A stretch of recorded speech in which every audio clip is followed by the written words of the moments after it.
I got fired. My business went tits up. I was around $40,000 in debt, and my bank account got frozen. And on top of all that, I was being sued. So this happened to me about 10 years ago, and I thought I was totally fucked. My rent was due. I had all this stuff going on, and I felt super depressed, defeated, like I was like drowning in this debt, and I wasn't going to get out of this hole. And I made a pledge to myself that I would never let this happen again, because I had to make this call, which I absolutely dreaded to make, which was, as a grown man, I had to call my parents and ask them for help with rent. And I was like, man, I was so humiliated. And I was like, I'm never, ever, ever going to let this happen again. And what happened was that this really gave me a lot of motivation to figure out money and how to manage my money better.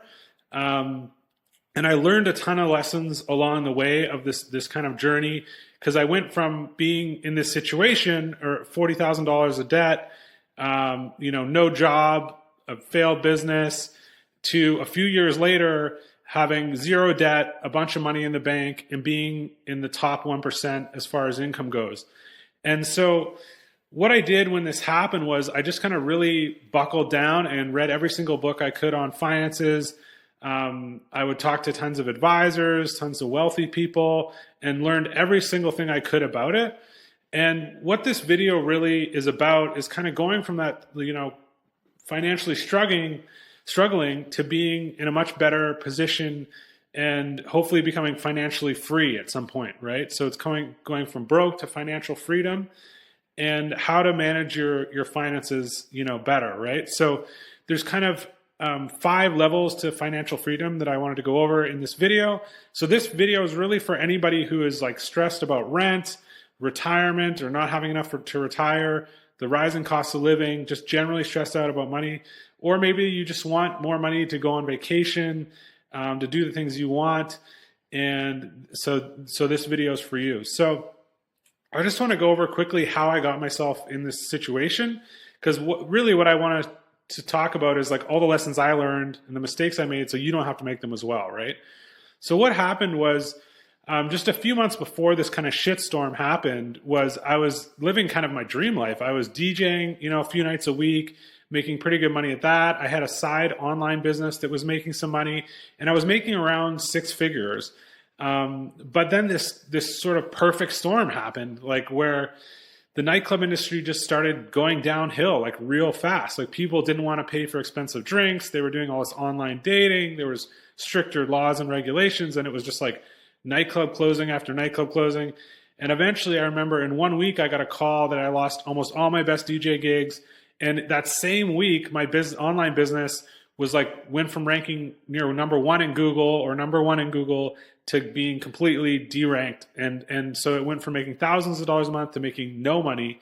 And so I went from kind of making this pretty good amount of money compared to average anyways, to making nothing overnight. And I remember this saying at the time that was like, well, slap my ass and call me a McDonald's ice cream machine, because I am broke. Like I was fucked, right? So I had to make that call and get help with rent, which was due like the next day or something. And I was really in this kind of like rough situation. And so what I had to do was really kind of like swallow my pride and get some job, some bullshit job that I hated. And so I basically found like the highest paying job I could get, that was related to some of the skills I had.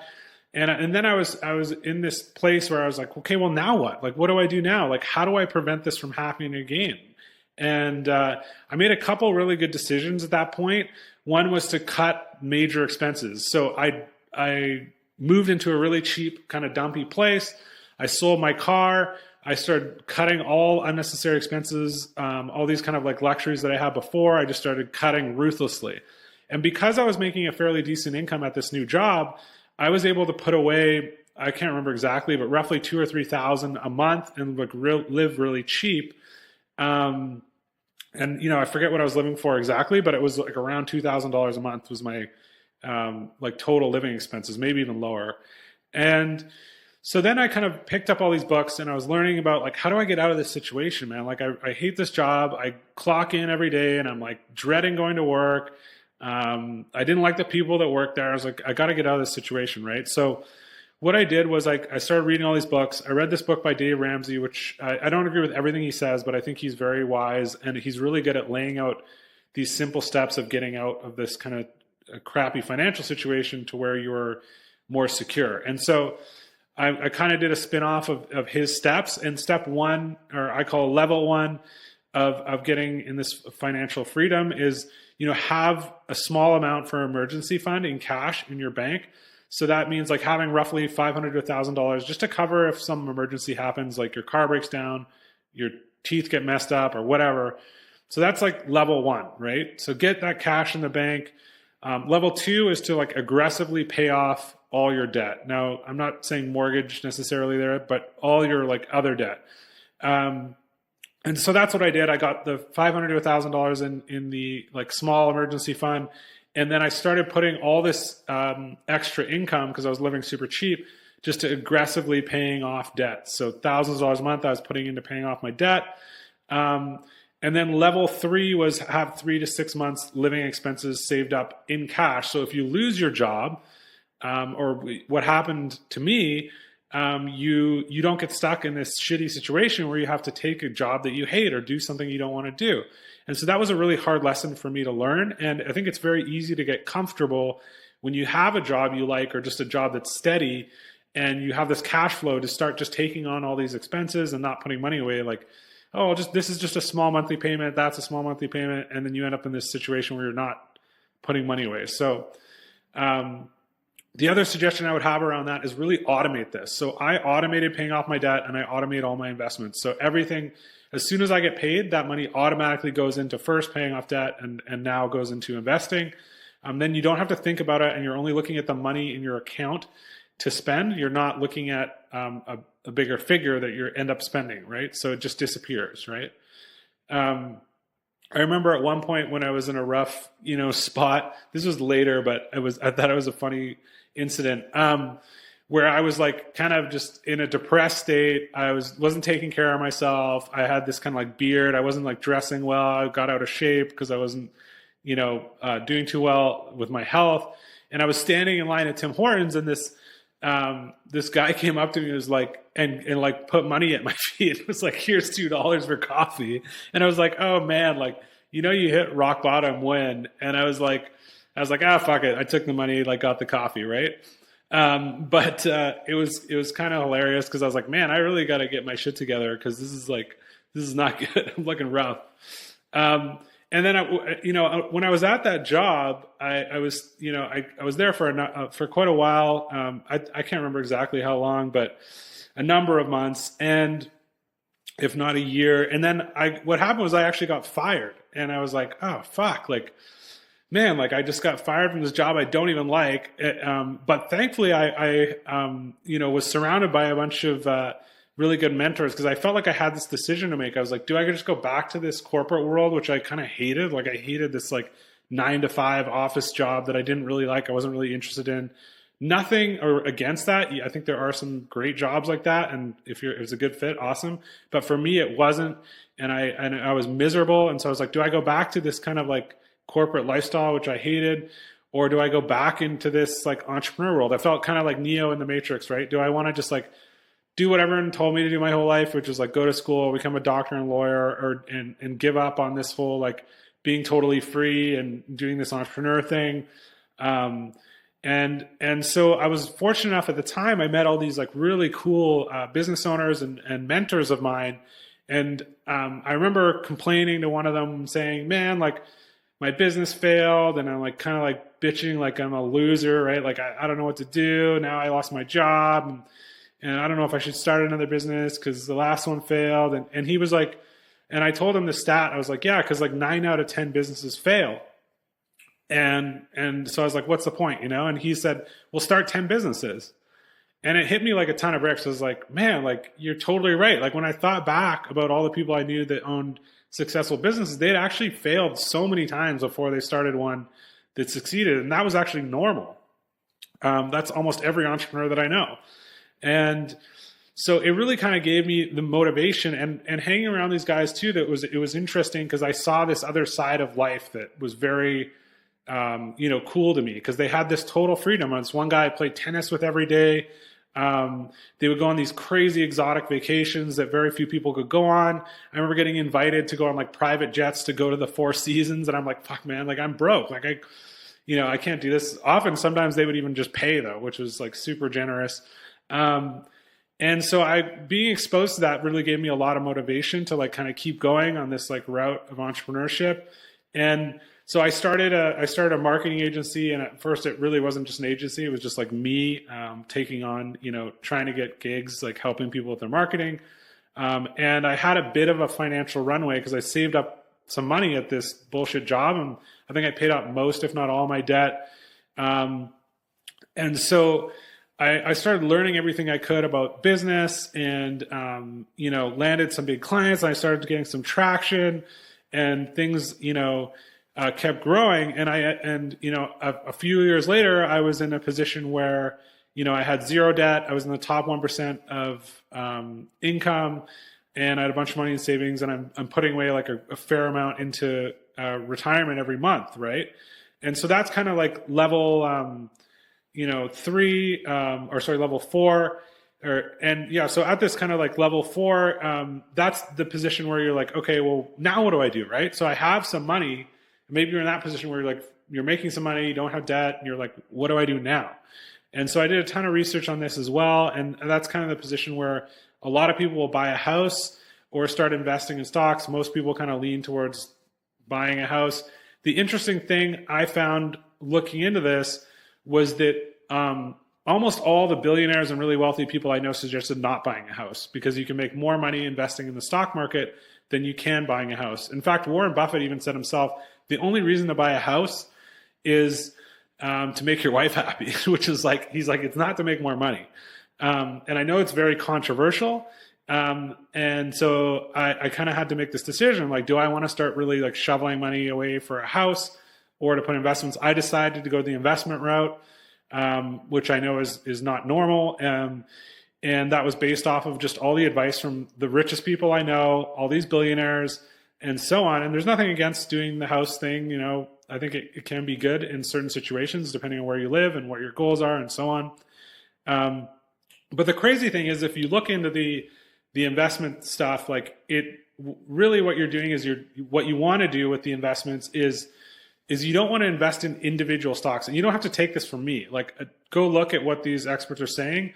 Tony Robbins wrote an awesome book called Money Master the Game, where he interviewed all the top hedge fund people in the world and asked them, like, what would you tell your kids? Like, if you had one financial piece of advice for your kids, what would you tell them? And almost all of them said the exact same thing, which was invest in index funds. And so the difference between index funds and individual stocks is the index takes an average of a bunch of stocks. So say you have the Fortune 500 companies, you're getting the average of all these companies as they grow. So roughly around 8% is like how quickly the market grows, which doesn't sound like a lot, but over time it adds up to a lot, right? So if you take, say, $1,000 a month and you put it in for 30 years, from 30 to 60, you'll have $1.5 million roughly at the end of that. And if you start younger, it can be way more, right? So I by no means, am super rich. I don't have like a Lambo or like a crazy fancy yacht or anything like that. I don't have what you would call fuck you money by any means. I have, what Dave Chappelle said was like politely ask you to leave money at best, right? So I'm certainly not at level 5, where there's that. The level 5 is where you have total financial freedom, where basically you don't have to work at all and you still have more than enough money in your bank. So that's like you have your house paid off and you have enough money coming in to pay for all your expenses. And this number can vary widely depending on what your goals are and what your lifestyle is, right? So it could be 3 million, could be 10 million, could be 100 million. So just to kind of like close the loop on all this stuff, like, I don't want to say like, I'm not like, I still stress about finances, right? Like, but I stress a lot less, and I don't worry about the dinners out or like the vacation, or things like that. And it's just because I know what I can afford, I can't afford, and I know what's in the budget and what's not in the budget. And I have this like system set up where I'm keeping in check. Whereas before I kind of spend a lot more emotionally, right? Because I have this kind of like more solid understanding of finances. So just some like final reflections over like going over all this stuff. Some of the things that I think were really useful for me to learn along the way, which I thought I'd pass along, is one, like your income is your biggest lever, right? So if you can get a high paying job, that's going to be your biggest way to pay off debt and move forward financially. For me, I kind of got a pretty good paying job, but then I dramatically lowered my expenses as well, which gave me the ability to get out of a bad situation. The other thing I would say is like, you gotta just take your ego out back and shoot it, right? Like, don't try to keep up with the Joneses. Like, a lot of these people that drive fancy cars and are living these fancy lifestyle are racking up debt, and it's all bullshit, right? Like, they can't actually afford it. So don't try to keep up with the Joneses. Be humble, know where you're at and act accordingly. And, be careful, about who you listen to about money. Like, are you listening to people that are really well educated about this? Are you just listening to your neighbor because that's what he says? Or I think parents can be a very dangerous thing, depending on who your parents are, because we tend to like inherit their beliefs about money. And if they never made a lot of money and they're in debt, why the hell would you listen to them about finances, right? So be very careful about who you listen to. I decided to only listen to people who were living the life that I kind of wanted to do, which was they were quite wealthy, they're financially free or close to it. Another lesson I learned is, and read lots of books as well, right? Get really well educated on the subject. Don't go all in on stuff. One of the big mistakes I made starting a bunch of businesses was going like, this young, egotistical self of mine was like, I'm going to go all on this, put my money into it. I don't need to save. I don't need to have a, safety net. And I would go all in with being so naive to not know at the time that most businesses will fail. And you really don't want to lose your shirt, right? Like you can still take risks and you can still start businesses, but don't do it in such a way that it's going to like really financially screw you. I would say like the other thing that really got me in trouble is like the pay it later attitude. Like if you're doing this kind of thing where you like put things on your Visa and you pay it later, like, I don't worry about it. This is a terrible attitude I got, or belief I had, which was like, I'll just deal with this later. Like when I make a bunch of money, then I'll deal with this. Then I'll pay off my credit card debt. Then I'll do this. That's a terrible attitude. Set up the systems and start now immediately, no matter how much you're making. And things can go really shitty really quickly. So you got to prepare for that. So just to wrap everything up, when my bank account got frozen and I got sued, it was actually one of my first customers many, many years ago when I was doing this digital marketing thing.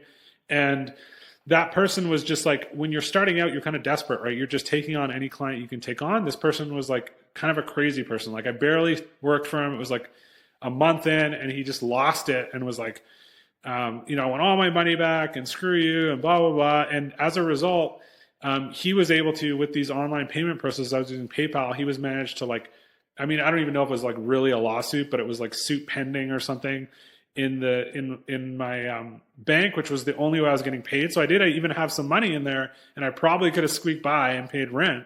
But because of him, the account got frozen and I got screwed. I got locked out and I didn't have that safety net, right? So those things, will happen more earlier on. You're still, if you own a business, you're still going to run into trouble no matter how big you are.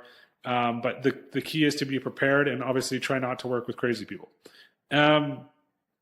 So really I want to kind of like wrap this video up with saying like, I hope it was helpful. And I think like, I hope that if you can see like the journey that I had with this stuff and learn from it and know that if you're in a bad financial situation now, or you feel kind of like hopeless, like the debt is piling up and how am I ever going to get out of this?